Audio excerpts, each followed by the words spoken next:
Welcome to the Martin Bailey Photography Podcast.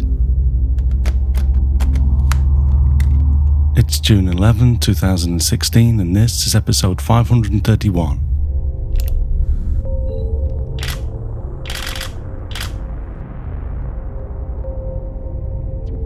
Last week, as I sat down to record the previous episode of this podcast, a thunderstorm set in.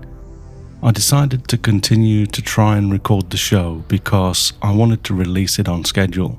But within seconds, the second or third crack of thunder was huge, sounding as though it had actually hit our apartment or very near to it.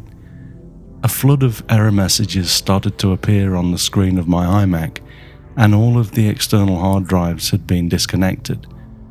I'd taken a lightning strike, seemingly right on the nose.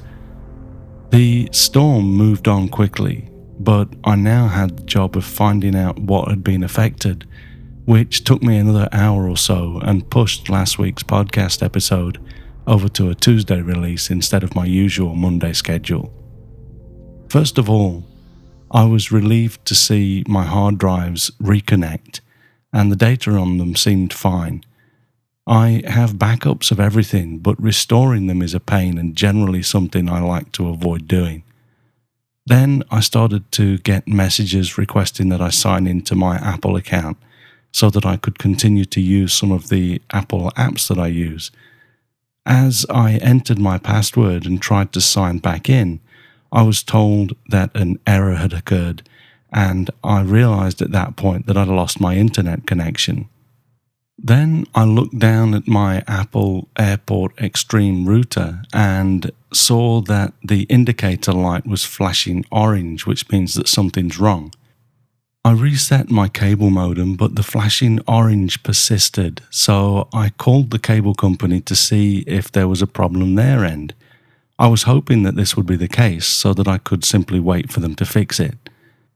On their advice, I tried connecting the Ethernet cable from the cable modem directly to the back of the iMac, but there was still nothing. The cable company then told me that the line up to the cable modem looked fine, but there was no computer plugged into it. So I grabbed my MacBook Pro and plugged the Ethernet cable directly into that from the cable modem, and I was connected to the internet, which indicates that there was a problem with my iMac. I have a Belkin Thunderbolt hub attached to my iMac, which has an Ethernet port built into it, so I plugged the cable into that and I was connected to the internet immediately. At this point, I knew that the lightning strike had fried at least the Ethernet port on my iMac. I then plugged the cable back into the Airport Extreme router and plugged that back into the Belkin Hub Ethernet port, and again there was nothing. The indicator light continued flashing orange even after a cable modem reboot, so I did a factory reset on the Airport Extreme, but it didn't come back to life. It had also been fried.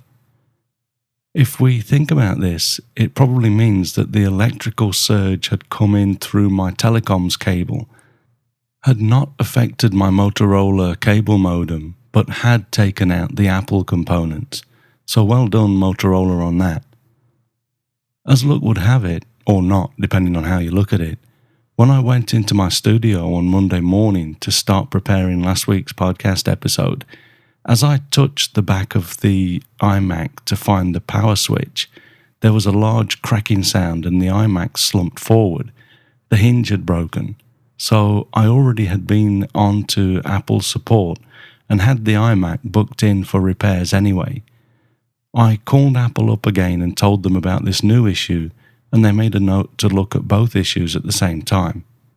To cut a long story short-ish, the courier came to pick up my iMac at 7:30 p.m. on the Tuesday night, and it arrived back on Thursday morning, with the hinge fixed and a note saying that the logic board had been replaced due to the surge damage.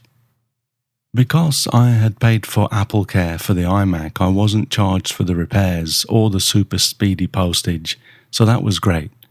Unfortunately though, there is no Apple Care for the fried Airport Extreme router, so I had to drive to a nearby PC store and pick up another one on the Tuesday morning.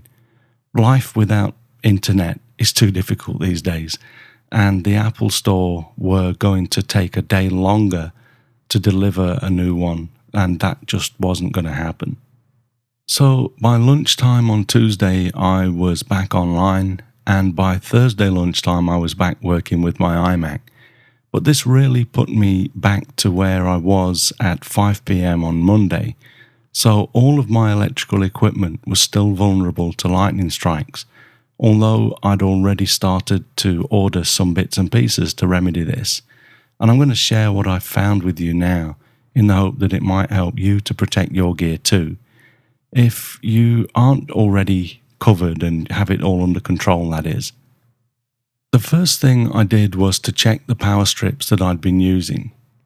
I think that the strike came in mainly over my cable wire, not the power, but on Monday evening, an LED light bulb on my stairs blew as soon as I turned it on.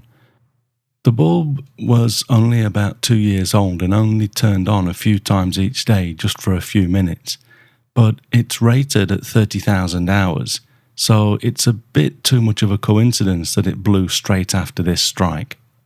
I crawled under my desk to check the 2 power strips that I use and was slightly embarrassed to find that they were to reduce noise, not to protect from power surges.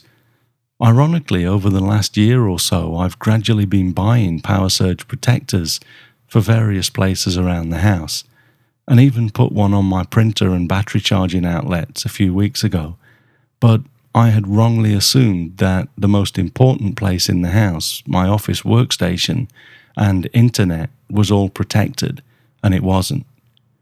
So I started to look around at what was available, and was surprised to find a Japanese brand of power strip that had integrated coax cable surge protection, so I could protect my telecommunications cable connection as well as the power.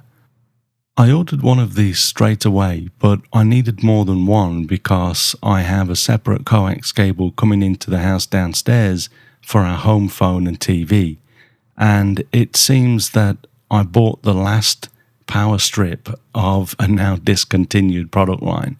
So after coming up dry on amazon.co.jp, I searched on amazon.com and found the AP Surge Arrest power strip, also with coax cable protection that you can see in the photograph that I've embedded in the blog post and into the enhanced podcast right now.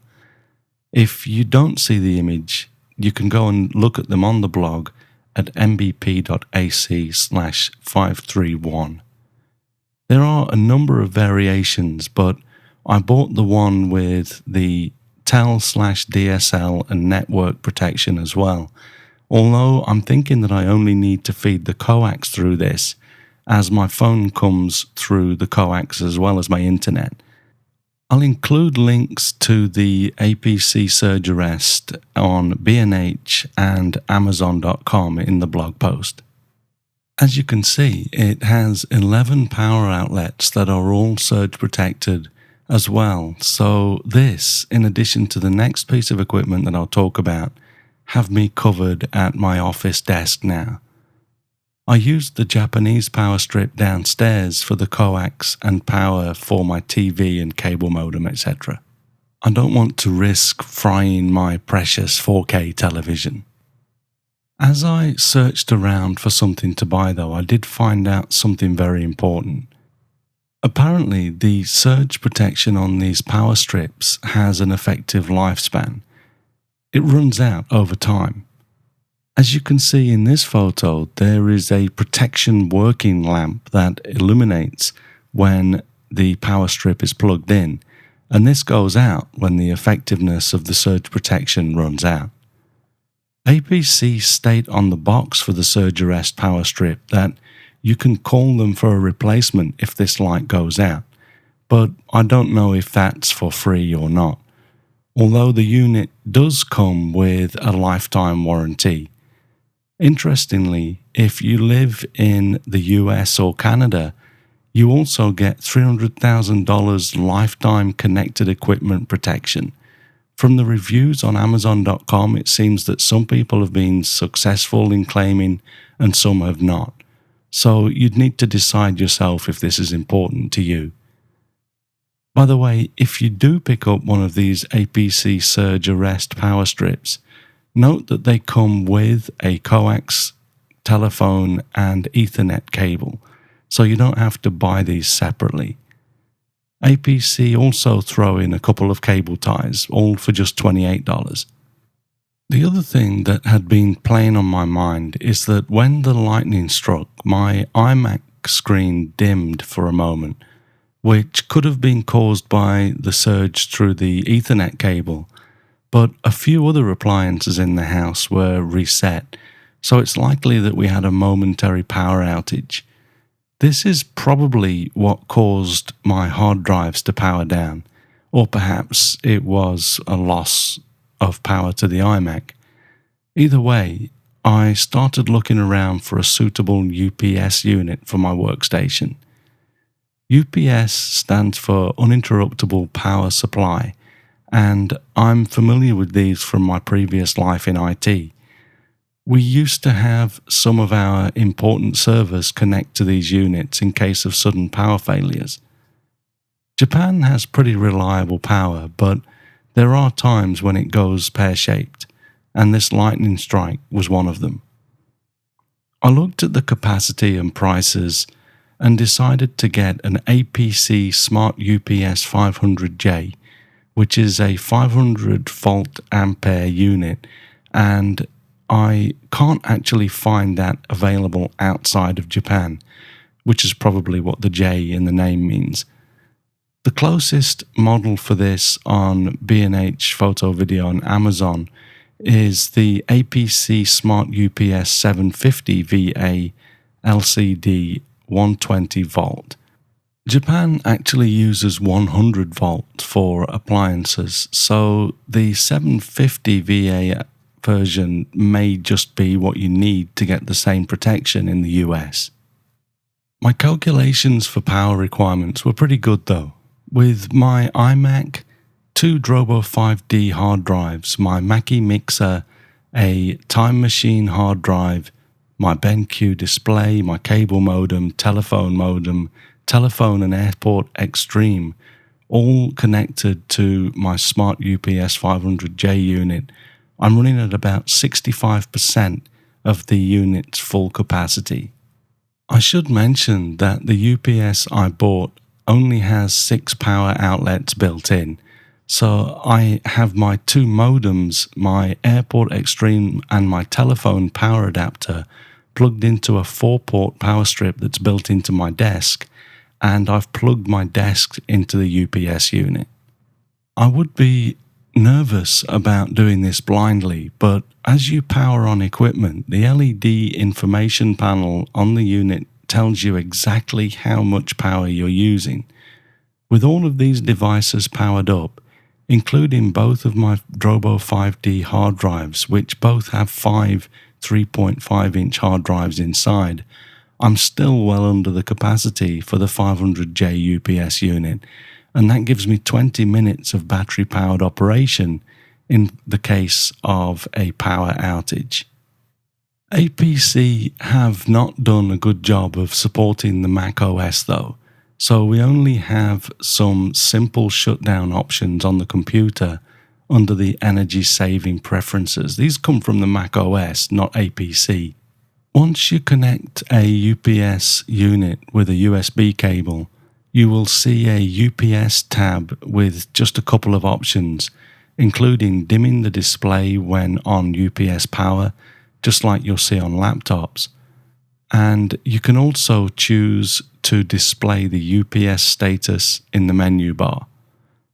The important thing here is to click on the shutdown options and select how you would like the computer to shut down in case of a prolonged power outage.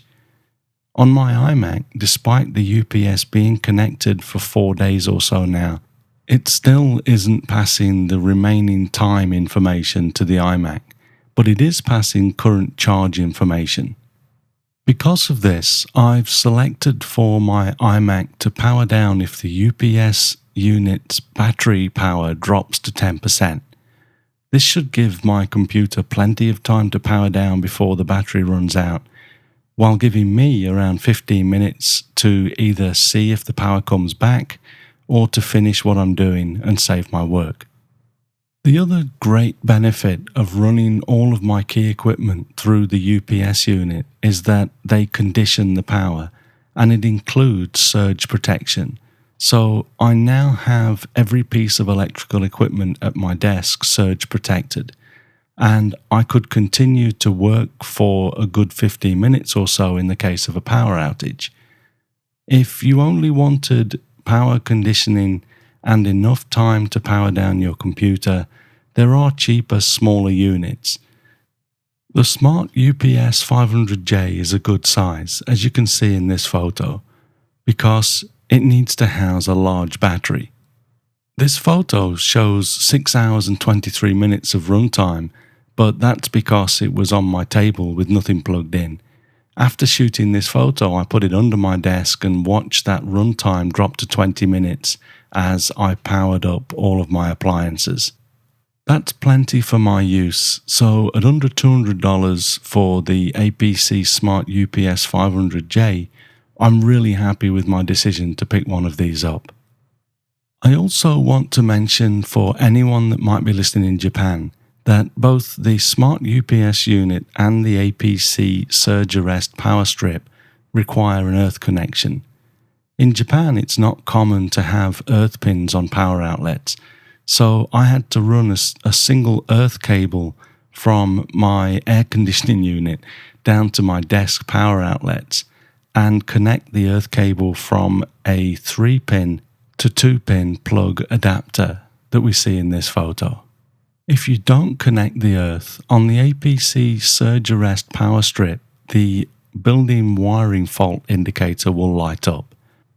Also note that if you have a power outlet with a screw-in earth connection built in, you might also see this indicator light up if you have the 2 pins of this kind of adapter the wrong way around.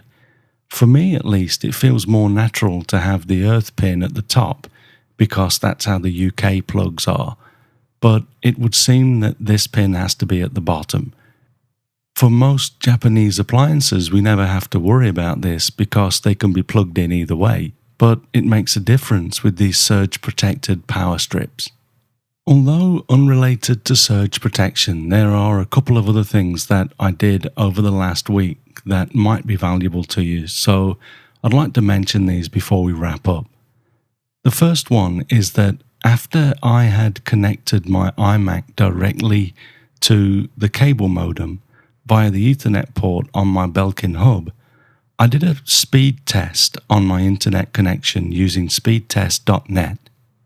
I just wanted to check that it was not slow, but I was blown away to see that I was getting around 255 megabits per second as opposed to the usual 60 or 70 megabits per second that I generally see.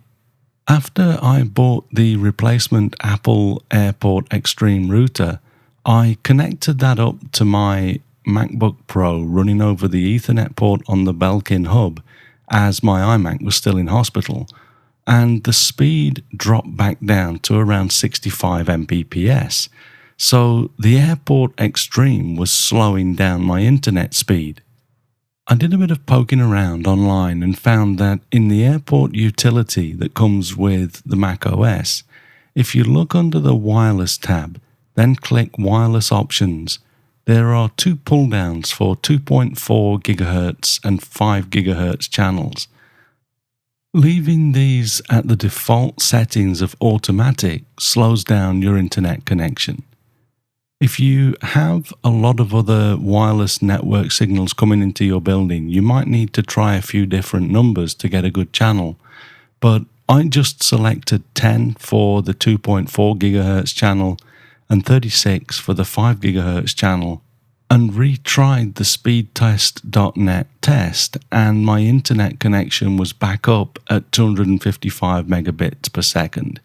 I couldn't believe it. I'd been using my internet at a quarter of the speed since I bought my original Airport Extreme 3 years ago. Also, in case you're wondering, after I got the iMac back and fed my internet connection through the coax surge protection on the APC surge arrest power strip, I ran the speed test again and I can detect no difference in speed. I'm still getting 256 megabits per second with surge protection, so I'm over the moon about this. Note too that I know this is the wireless settings that I changed, but it does affect the wired Ethernet cable speed. That's what I was testing here, not the wireless speed. One last tidbit of information that I'd like to leave you with before we finish is that while my iMac was in hospital, I used my MacBook Pro to continue my work. Because the MacBook Pro only has 2 USB ports though, I found myself having to connect various devices depending on what I was currently working on, and it can be a real pain if you have to keep tracing the cord back to each device to find out what to unplug and plug in, etc. To make this easier, I used a Brother P-Touch PT P750W label printer to make a 12mm wide label for each of my devices and wrap the label around each USB and Thunderbolt cable, as you can see in this photo. As I untangled the power cables under my desk, I gradually applied labels to each of my devices as well, to make it easier to unplug individual devices as necessary. As you can see from the label maker software on the screen of my MacBook Pro in the photo, I simply made each label just over twice the length of the device name, and this allowed me to wrap the label around the cable and stick it back onto itself so that the sticky parts weren't left exposed to gather dust. Okay, so here's a quick roundup of what I learned from this experience. Firstly, I should have been better at checking my current power strips. I was using noise protection power strips that I bought over 20 years ago and had wrongly assumed that these were surge protected. Also, I had never really considered that power surges could come in over cable TV and telephone lines. Because my phone comes over the same coaxial cable as my internet and downstairs comes in with the cable TV, I needed coax surge protection on 2 of my new power strips. If your telephone and internet come in over different cables, consider something like the APC surge arrest unit that I bought with individual telephone and network surge protection in addition to the coax cable protection. If there is a fear of losing data due to power outage, also consider a UPS unit for your work critical devices. If you're going to plug in a few external hard drives and a second display, the 500J or the 750 AV that I talked about are a good choice. Another thing that I will consider moving forward though is actually powering down and unplugging my computer and router etc. during a thunderstorm.